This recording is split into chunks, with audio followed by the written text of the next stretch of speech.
नमस्कार दोस्तों, मैं विनोद स्वागत करता हूं आपका अपने चैनल में। देखिए दोस्तों, मैं आज आपको शंकर भगवान की पूजा यानी शिव की विधि, शिव पूजन की विधि, इसकी संपूर्ण जानकारी आपको इस वीडियो में प्राप्त होगी। देखिए, शंकर भगवान की पूजा किस प्रकार करना चाहिए, किस प्रकार नहीं करना चाहिए, यह सवाल हर व्यक्ति के मन में अवश्य रहता है, क्योंकि शंकर भगवान की पूजा की विधि पूर्ण तरह से कोई भी नहीं जानता। देखिए, हर व्यक्ति के मन में यह क्वेश्चन अवश्य रहता होगा। देखिए, इस वीडियो में आपको शंकर भगवान की संपूर्ण विधि बताऊंगा। देखिए कि उनको जल समर्पित करने से किस फल की प्राप्ति होती है, उनको पुष्प चढ़ाने से क्या होता है, और उनको चावल चढ़ाने से, गेहूं चढ़ाने से, उनको दाल चढ़ाने से, घी चढ़ाने से, शहद चढ़ाने से, यह मान लीजिए कुछ भी चढ़ाने से, पुष्प चढ़ाने से, और किस चीज़ का पुष्प चढ़ाने से किस फल की प्राप्ति होती है। तो A to Z यह मान लीजिए कि आपको इस वीडियो में शिव पूजा की संपूर्ण जानकारी प्राप्त होगी। तो इस वीडियो में अंत तक अवश्य बने रहें। देखिए दोस्तों, हर व्यक्ति की अभिलाषा अलग रहती है। जैसे मान लीजिए आप शंकर भगवान की पूजा करने जाते हैं तो आपके मन में कुछ और अभिलाषा होगी, आपको किस और फल की प्राप्ति की अभिलाषा होगी। जैसे मान लीजिए मैं शंकर भगवान की पूजा करने जाता हूँ तो मुझे चाहिए कि मुझे पुत्र की प्राप्ति हो। तो पुत्र की प्राप्ति के लिए जैसे मान लीजिए एक बता रहा हूँ कि पुत्र की प्राप्ति के लिए पुष्प समर्पित करना चाहिए। अब पुष्प किस चीज़ का समर्पित करना चाहिए, जैसे मान लीजिए धतूरे के पुष्प को समर्पित करने से पुत्र की प्राप्ति होती है, ठीक है। और मैं उन पर गुलाब का फूल समर्पित कर रहा हूँ, तो कैसे मुझे पुत्र प्राप्त होगा? देखिए, क्योंकि वह एक अलग है। देखिए, यह सारे जितने भी शंकर भगवान पे जितने भी सब चढ़ते हैं, जैसे मान लीजिए गेहूं, चावल, दाल, घी, शक्कर और जितने भी पुष्प हैं सारे, तो सब समर्पित होते हैं। तो अब सब वह सारी चीज़ आपके पास उपलब्ध नहीं है, आप वह सारी चीज़ कहाँ से लाएंगे?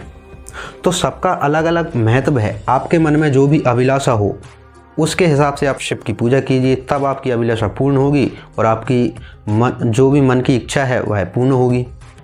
अब जैसे मान लीजिए मुझे पुत्र चाहिए और मैं गुलाब के फूल से उनको चढ़ा रहा हूँ शिव को, तो वह कैसे सफल होगा? और फिर मैं बोलूँगा कि मैंने 1 साल तक शंकर भगवान की निरंतर पूजा की और मेरी जो भी अभिलाषा थी वह अभी तक पूर्ण नहीं हुई, तो क्यों पूर्ण होगी? वह मैं उनकी जो पूजा कर रहा हूँ वह गलत तरीके से कर रहा हूँ, मतलब मेरी अभिलाषा कुछ और है और जो मैं पूजा कर रहा हूँ उससे कुछ और अभिलाषा पूर्ण हो रही है, तो दोनों का महत्व तो अलग हुआ। तो इसी हिसाब से हर चीज़ का अलग अलग विधान बनाया गया है, बताया गया है।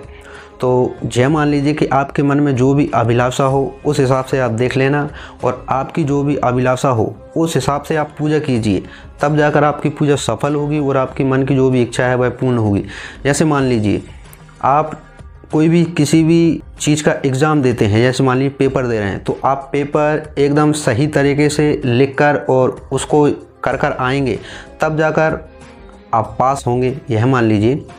और आप उसको गलत तरीके से करेंगे तो आप परिणाम जानते हैं, आप फेल हो जाएंगे। तो इसी हिसाब से आप कुछ भी अर्थ लगाइए, कुछ भी महत्व लगाइए इस बात का कि आप जिस तरीके से शिव की पूजा करेंगे वह आपको मनोरथ पूर्ण होगा, ठीक है।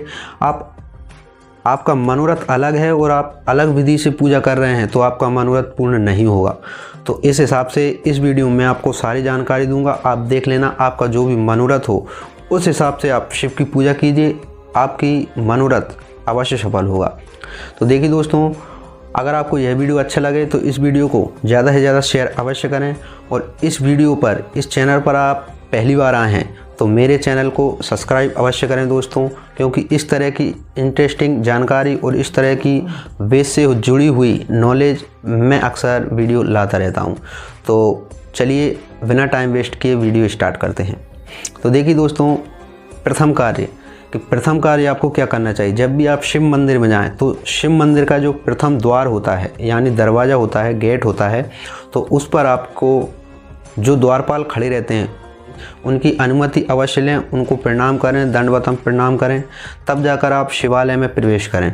तो आप जब भी अंदर प्रवेश करें तो आपको वहाँ जाकर प्रथम कार्य करना चाहिए कि आपको गणेश जी की पूजा अवश्य करनी चाहिए।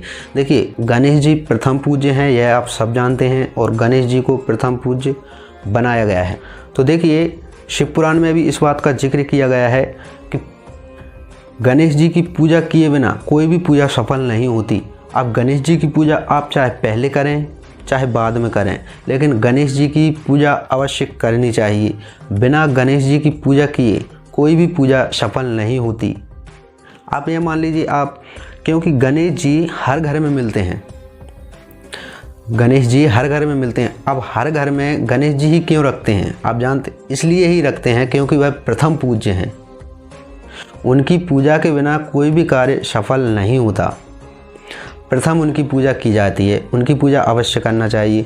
तो आपको यह कार्य प्रथम करना चाहिए कि गणेश जी की पूजा करें। अब चाहे आगे करें या पीछे करें, गणेश जी की पूजा अवश्य करें। ठीक है। अब देखिए, शंकर भगवान पर आप प्रथम जब भी जाते हैं तो प्रथम क्या करते हैं, आप उनका अभिषेक करते हैं, यानी कि उनको जल चढ़ाते हैं, नहलाते हैं। तो देखिए, शंकर भगवान पर जल समर्पित करने से किस फल की प्राप्ति होती है?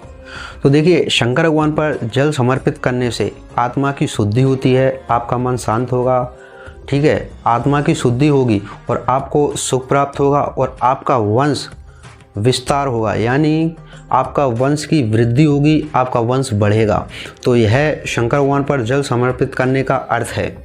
अब देखिए, शिव पर नौभेद्य समर्पित करने से आयु की वृद्धि होती है, यानी आप अगर शिव पर नौभेद्य चढ़ाते हैं तो नौभेद्य से चढ़ाने से आपकी आयु बढ़ती है, यानी आपकी आयु की वृद्धि होगी। अब धूप निवेदन करने से क्या होता है? धूप निवेदन करने से धन की प्राप्ति होती है, यानी धन बढ़ता है। तो यह मान लीजिए, जो धूप रहती है, देखो किसी भी देवी देवता को अगरबत्ती नहीं लगाना चाहिए। अगरबत्ती लगाने का कोई दोष नहीं है, लेकिन अगरबत्ती में क्या रहता है?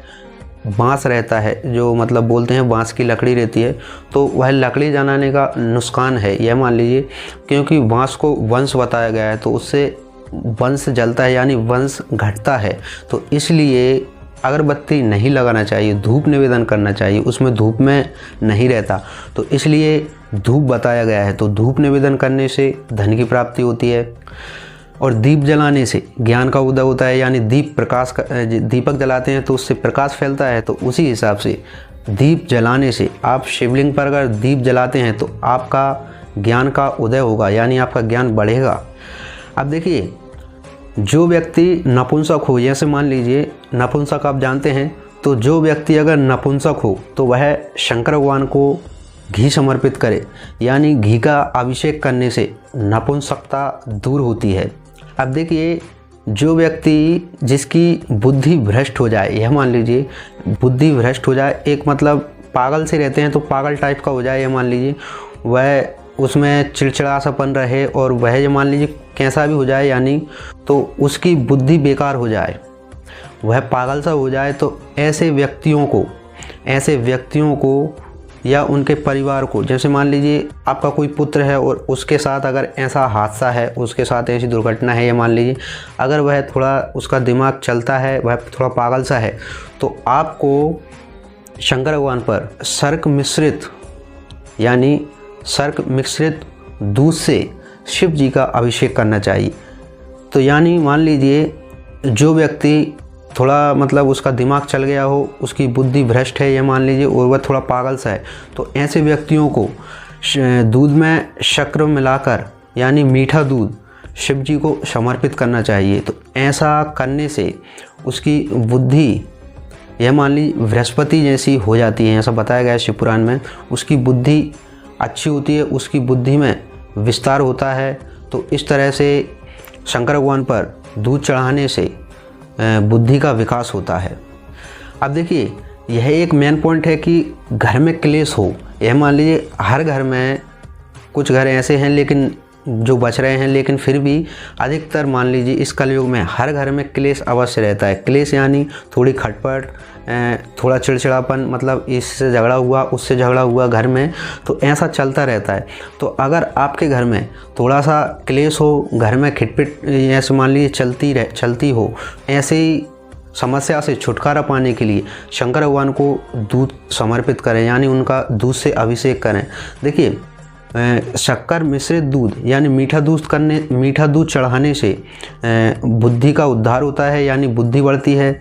और जो फीका दूध होता है यानी दूध में शक्कर न मिलाई गई हो, तो केवल दूध अकेला चढ़ाने से यानी शंकर भगवान को दूध समर्पित करने से घर में क्लेश वगैरह शांति होती है, यानी क्लेश वगैरह मिटते हैं और घर में शांति रहती है। अब देखिए, शंकर भगवान पर तेल चढ़ाने से कर्म की सिद्धि होती है, यानी आपके कर्म बढ़ते हैं। यानी आप जैसे मान लीजिए कोई कर्म करते हैं तो आपके अच्छे, जैसे मान लीजिए आपका अभी थोड़ा बुरा कर्म करते हैं तो आप धीरे धीरे अच्छे कर्म करने लगेंगे, यानी आपके कर्म अच्छे होंगे। तो यही कारण है शंकर भगवान पर तेल चढ़ाने से आपके कर्म अच्छे होते हैं। अब देखिए, शंकर भगवान पर मधु चढ़ाने से क्या होता है। मधु यानी जो शहद रहता है, तो शंकर भगवान पर शहद चढ़ाने से रोगों का नाश होता है। तो यह मान लीजिए आप थोड़े बीमार वगैरह रहते हैं, आप कोई भी रोग हो तो आप शंकर भगवान पर शहद अवश्य चढ़ाएं, उनको शहद समर्पित करें। ईख का रस, ईख यानी गन्ने का रस चढ़ाने से क्या होता है। तो देखिए, शंकर भगवान पर गन्ने का रस चढ़ाने से संपूर्ण आनंद की प्राप्ति होती है। तो ईख यानी गन्ने का रस चढ़ाने से, शंकर भगवान पर गन्ने का रस चढ़ाने से संपूर्ण आनंद की प्राप्ति होती है। गंगा जल, यह मान लीजिए आपने देखा होगा कोई भी कहीं से गंगा जल भरकर लाता है और वह शिव का अभिषेक करता है, तो वह एक बहुत ही पुण्य काम है। यह मान लीजिए जिस व्यक्ति को मोक्ष की अभिलाषा हो, अर्थात जिस व्यक्ति को भोग और मोक्ष की अभिलाषा हो, ऐसे व्यक्तियों को गंगा जल शिव को समर्पित करना चाहिए। गंगा जल चढ़ाने से यानी गंगा जल से शिव का अभिषेक करने से भोग और मोक्ष की प्राप्ति होती है। अब देखिए दोस्तों, मैं आपको अब यह जानकारी दूंगा कि शिव पर यानी शंकर भगवान पर कौन सा पुष्प चढ़ाने से, फूल चढ़ाने से किस फल की प्राप्ति होती है। तो देखिए, शिव पर दूबा चढ़ाने से आयु बढ़ती है। दूबा यानी जो दूबा रहती है आप जानते होंगे, तो दूबा चढ़ाने से आयु बढ़ती है।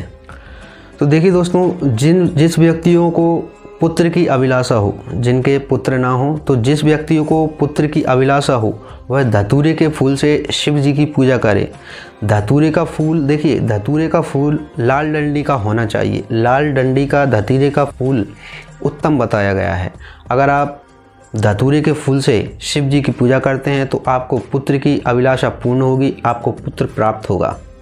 तुलसी के पूजन से, यानी तुलसी की जो पत्ती चढ़ाते हैं अपन शिव जी पर, तो तुलसी की पत्ती से भोग और मोक्ष की प्राप्ति होती है। देखिए, अडम होल के फूल से, यानी अडम होल जो एक फूल रहता है, अडम होल आप कहीं से भी हों आप जानते होंगे, कोई जानता है कोई नहीं जानता। देखिए, जो व्यक्ति जिस चीज़ को नहीं जानते, जैसे मान लीजिए जो फूल मैं बता रहा हूँ, कोई भी पुष्प अगर आप उसको नहीं जानते तो आप गूगल पे सर्च करिए, आपको पता चल जाएगा कि किस तरह का यह फूल रहता है। तो वह आप मंगवा सकते हैं या उसका पौधा मंगवा सकते हैं और उसको लगा सकते हैं। आपको जो भी अभिलाषा हो उस तरह से आप पूजा कीजिए। मैंने आपको स्टार्टिंग में बताया, तो अगर आप नहीं जानते कि अडम का फूल कैसा होता है, क्या है, तो आप गूगल पे सर्च कर लीजिएगा, आपको मिल जाएगा, पता चल जाएगा। आप किसी भी चीज़ का गूगल सर्च कीजिए, उस पर आपको मालूम चल जाएगा।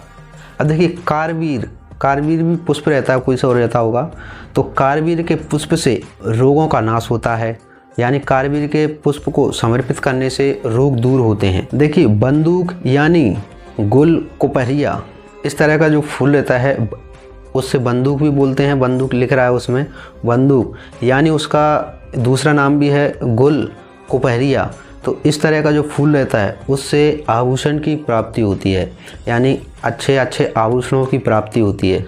चमेली के फूल से पूजा करने से वाहन की प्राप्ति होती है। जैसे आपके मन में अगर अभिलाषा हो कि वाहन प्राप्ति की अभिलाषा हो, तो आप चमेली के पुष्प से शंकर भगवान की पूजा अर्चना प्रारंभ कर दें।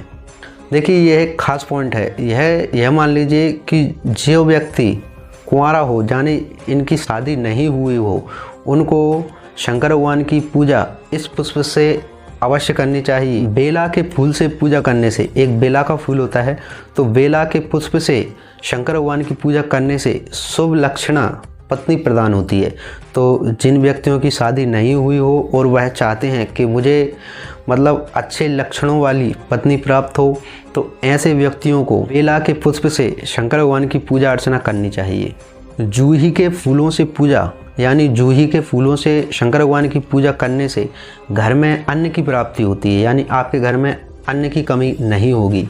कनेर के पुष्पों से की गई पूजा व्रत संपदा प्रदान करती है, यानी यह मान लीजिए कनेर के पुष्प से की गई शंकर भगवान की पूजा व्रत संपदा प्रदान करती है। शेफाली का पुष्प यानी एक शेफाली का पुष्प रहता है, उससे शंकर भगवान की गई पूजा मन की शांति होती है, यानी मन को शांत रखता है, मन की शांति होगी।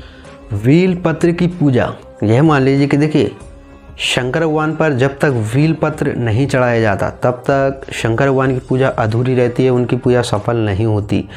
प्रथम कार्य है वील पत्र चढ़ाना, क्योंकि जब भी आप पूजा करने चाहें तो वील पत्र तो अवश्य होना ही चाहिए। अब देखिए वील पत्र चढ़ाने से क्या होता है, वील पत्र चढ़ाने से किस फल की प्राप्ति होती है। वील पत्र को चढ़ाने से मनुष्य की कामना पूरी होती है, यानी आपके मन में जो भी कामना हो तो वील पत्र समर्पित कीजिए। शंकर भगवान पर वील पत्र समर्पित करने से मनुष्य की कामना पूरी होती है। हर श्रृंगार के पुष्प से शंकर भगवान की गई पूजा संपत्ति में वृद्धि करती है, यानी आपकी जो भी संपत्ति है वह बढ़ेगी, उसमें वृद्धि होगी। राई के पुष्प से की गई शंकर भगवान की पूजा शत्रु का विनाश करने वाली यानी शत्रु का अविष्ट करने वाली होती है। तो देखिए दोस्तों, चंपा का पुष्प और केवड़े का पुष्प और एक केतकी का पुष्प, यह 3 पुष्प शंकर भगवान को प्रिय नहीं हैं। यह 3 पुष्पों को छोड़कर आप अन्य कोई भी पुष्प शंकर भगवान पर चढ़ा सकते हैं, उनको सब पुष्प प्रिय हैं, लेकिन इन 3 पुष्पों को शंकर भगवान पर समर्पित नहीं करना चाहिए, उन पर नहीं चढ़ाना चाहिए। तो यह था पुष्पों का महत्व। अब आपको मैं बताऊंगा कि शंकर भगवान पर अन्न चढ़ाने से, यानी चावल, दाल, गेहूँ, मतलब इनको सब चढ़ाने से किस फल की प्राप्ति और उनसे क्या क्या महत्व हैं। तो देखिए दोस्तों, शंकर भगवान पर चावल समर्पित करने से, चावल रहते हैं तो शंकर भगवान पर चावल समर्पित करने से लक्ष्मी की प्राप्ति होती है। लक्ष्मी यानी धन, आपको धन की प्राप्ति होगी। तो शंकर भगवान पर अगर आपको धन चाहिए, धन किस व्यक्ति को नहीं चाहिए, धन तो सबको ही चाहिए। तो जिस व्यक्ति को धन की अभिलाषा हो वह शंकर भगवान पर चावल भी समर्पित करे। शंकर भगवान पर तिल चढ़ाने से पातकों का नाश होता है। पातकों यानी दुख का नाश होता है। तो शंकर भगवान पर तिल समर्पित करने से आपके दुख दूर होंगे। मूंग यानी मूंग की जो दाल होती है, तो शंकर भगवान पर मूंग चढ़ाने से सुख की प्राप्ति होती है। राई चढ़ाने से शत्रु का विनाश होता है, तो शंकर भगवान पर राई चढ़ाने से शत्रु का विनाश होता है। काली मिर्च यानी शंकर भगवान पर काली मिर्च चढ़ाने से शत्रु का नाश होता है। गुड़ रहता है, तो शंकर भगवान पर गुड़ चढ़ाने से अच्छे भोजन की अभिलाषा पूर्ण होती है। यह मान लीजिए आप कि आपको अच्छे भोजन की अभिलाषा आपकी पूर्ण होगी। आप जो भी खाने की इच्छा हो, अच्छे खाने की, यानी भोग की अभिलाषा पूर्ण होती है शंकर भगवान पर गुड़ समर्पित करने से। तो देखिए दोस्तों, यह तो था शंकर भगवान पर किस चीज़ को चढ़ाने से किस फल की प्राप्ति होती है, यह तो आपने जान लिया। अब देखिए, जब भी आप शंकर भगवान की पूजा करें तो किस दिशा में खड़े होकर शंकर भगवान की पूजा करनी चाहिए, यह आप अवश्य जान लें और यह जानकारी आप अवश्य रखा करें। देखिए, पूर्व दिशा में खड़े होकर शंकर भगवान की पूजा नहीं करनी चाहिए। शिव पुराण में बताया गया है वह दिशा शंकर भगवान के सामने पड़ती है, यानी सीधे पड़ती है। तो शिव पुराण में बताया गया है कि इष्ट देव का सामना रोकना ठीक नहीं है, यानी शंकर भगवान के सामने खड़े होकर पूजा नहीं करनी चाहिए। तो देखिए, उत्तर दिशा की ओर खड़े होकर यानी बैठकर शंकर भगवान की पूजा नहीं करनी चाहिए, क्योंकि उस दिशा की ओर शंकर भगवान का वामांग है और उस वामांग पर माँ पार्वती विराजमान है। तो इसीलिए उत्तर दिशा की ओर भी खड़े होकर पूजा नहीं करनी चाहिए। अब देखिए, पश्चिम की दिशा की ओर भी खड़े होकर पूजा नहीं करनी चाहिए, क्योंकि पश्चिम दिशा शंकर भगवान के पीछे पड़ती है। तो पीछे की ओर से पूजा करना उचित नहीं है, यानी पीछे से कौन पूजा करता है। तो इसी कारण से शंकर भगवान की पूजा पश्चिम दिशा की ओर खड़े होकर यानी बैठकर भी नहीं करनी चाहिए। अब देखिए, बचती है दक्षिण दिशा। तो दक्षिण दिशा उत्तम है। आप कभी भी शंकर भगवान की किसी भी शिवालय में पूजा अर्चना करें तो यह बात को अवश्य ध्यान में रखें कि दक्षिण दिशा की ओर बैठकर ही शंकर भगवान की पूजा अर्चना करनी चाहिए, तभी आपकी पूजा अर्चना सफल होगी। तो देखिए, अब है मेन पॉइंट। आपने पूजा अर्चना सब देख ली, सीख ली, और उसके हिसाब से आपने क्या क्या, जैसे मैंने बताया कि इस चढ़ाने से ये इस फल की प्राप्ति होती है, आपको मैंने सब बता दिया। अब देखिए, पूजा करते समय इन बात का अवश्य ध्यान रखें। देखिए, शिव पुराण में यह इस बात का जिक्र किया गया है और पूजा में भी यह बताया गया है। आपको पूजा अगर सफल करनी हो, मनोरथ सफल करना हो, तो यह 3 कार्य अवश्य करने चाहिए। देखिए, यानी बिना भस्म के, बिना रुद्राक्ष के और बिना बेलपत्र के शंकर भगवान की पूजा नहीं करनी चाहिए। वह पूजा सफल नहीं होती। खासकर भस्म तो आवश्यक है, अनिवार्य है, और बेलपत्र अनिवार्य है। बेलपत्र तो आप शंकर भगवान की पूजा करने जाएंगे तो बिना बेलपत्र के तो पूजा नहीं करनी चाहिए। बेलपत्र उन पर अवश्य समर्पित करना चाहिए। तो उसी प्रकार से भस्म को अवश्य धारण करना चाहिए और रुद्राक्ष को भी, हर शिव भक्त को रुद्राक्ष तो अवश्य ही धारण करना चाहिए। अब रुद्राक्ष किस प्रकार का और कैसा धारण करना चाहिए, यह सब जानकारी मैंने वीडियो में दी है और उस वीडियो का लिंक भी मैं नीचे डिस्क्रिप्शन में दे दूंगा। आप जाकर उस वीडियो को देख सकते हैं कि रुद्राक्ष किस तरह का धारण करना चाहिए और किस रंग का रुद्राक्ष धारण करना चाहिए। आप रुद्राक्ष गलत रंग का धारण करते हैं, जो गहरे लाल रंग का रुद्राक्ष होता है वह रुद्राक्ष धारण नहीं करना चाहिए। वह रुद्राक्ष अपने लिए नहीं बताया गया है। तभी तो रुद्राक्ष पहनने का फल प्राप्त नहीं होता, क्योंकि अपन गलत तरीके का, गलत चीज़ धारण कर रहे हैं। जो चीज़ अपने लिए नहीं बताई गई अपन वही धारण कर रहे हैं, तो उसका क्या फल होगा, उसका क्या फल प्राप्त होगा। फिर बोलते हैं कि इसका कोई फल प्राप्त नहीं होता। तो ऐसा है दोस्तों। देखिए, अगर भस्म ना मिले तो मिट्टी का ही त्रिपुंड बना लें, मतलब मस्तक पर त्रिपुंड अवश्य होना चाहिए। आप देखिए, आप कहीं भी तीर्थ स्थानों पर जाते होंगे, पहले ये नहीं चलता था लेकिन अब चलने लगा कि आप कहीं भी, जैसे मान लीजिए शिवालय, ज़्यादातर आप किसी भी शंकर भगवान के तीर्थ स्थान पर जाएंगे तो पंडित आपको मिल जाएंगे। देखिए, आप कई वैरायटी के चल गए हैं आजकल वो, तो यहाँ पर मस्तक पर त्रिपुंड या ओम बना देते हैं, कुछ भी बना देते हैं। तो वह अति आवश्यक है। शंकर भगवान की पूजा मस्तक पर त्रिपुंड बनाकर ही करनी चाहिए। अब रहा सवाल भस्म का कि भस्म कहाँ से लाएं, भस्म कैसी होती है। देखिए, भस्म की पूरी संपूर्ण जानकारी मैंने अपने एक वीडियो में बताई है। उस वीडियो का भी लिंक मैं नीचे डिस्क्रिप्शन में डाल दूंगा, आप वह भी देख सकते हैं। लेकिन फिर भी इस वीडियो में आपको एक बता देता हूँ कि भस्म जो गाय का गोबर होता है, जो कंडा होता है, तो उसकी जली हुई राख को आग्नेय भस्म कहा गया है। यानी वह भस्म ही आप धारण कर सकते हैं। तो जो गाय के गोबर के जो कंडा होता है, उसकी जो राख होती है, वह भस्म है, समझना चाहिए। भस्म है, यही समझना चाहिए, वह भस्म बताई गई है। तो उसी से आप मस्तक पर त्रिपुंड बना लें और एक रुद्राक्ष पहन लें और बेलपत्र से शंकर भगवान की पूजा अर्चना करें। तो इस प्रकार अगर आप शिव जी की पूजा अर्चना करते हैं तो आपका जो भी मनोरथ होगा, जो भी आपकी इच्छा होगी, वह अवश्य पूर्ण होगी। तो अगर आपको यह वीडियो अच्छी लगी हो और यह जानकारी अगर आपको पसंद आई हो तो इस वीडियो को ज़्यादा से ज़्यादा लाइक करें। और आपको इस वीडियो में क्या कमी लगी और यह वीडियो कैसी लगी तो एक कमेंट में अवश्य बताएं, ताकि मैं अगले वीडियो में उस बात का सुधार करूं और अलग तरीके से आपको जानकारी दूं। तो मिलते हैं अगली वीडियो में, तब तक के लिए जय श्री राम।